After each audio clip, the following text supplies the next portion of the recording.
लोकसभेला जोरदार फटका बसल्यानंतर महायुतीचे नेते विधानसभेपूर्वी सावध झाले आहेत। त्यासाठी नागपूरमध्ये मध्यरात्री खलबत्ता सुरू होती। या बैठकीत नेमकं काय घडलं, महायुतीचा फॉर्म्युला ठरला का, पाहूयात या स्पेशल रिपोर्टमध्ये। मध्यरात्री महायुतीची खलबत, नागपुरात महायुतीच्या जोर बैठका,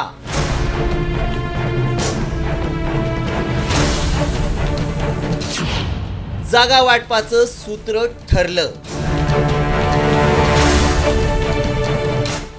महायुतीतील अंतर्गत धुसफूस आणि जागा वाटपावरूनची रस्सीखेच यामुळे टेन्शन वाढलंय। त्याच पार्श्वभूमीवर नागपुरात मुख्यमंत्र्यांच्या निवासस्थानी मध्यरात्रीच महायुतीच्या नेत्यांची बैठक झाली।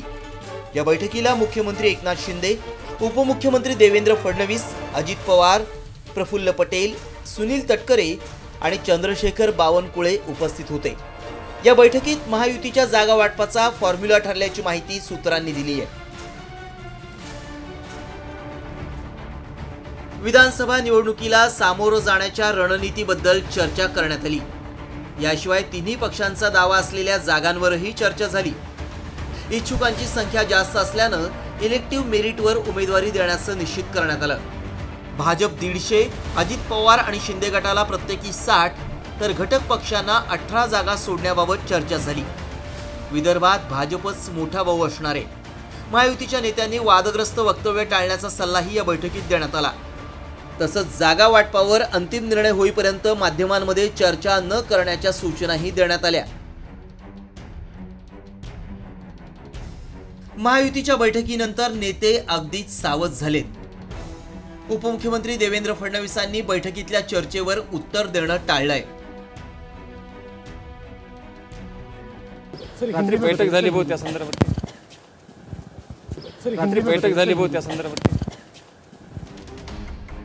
लोकसभा निवडणुकीत जोरदार मुसंडी मारल्यानं मवियाचा आत्मविश्वास चांगलाच वाढलाय।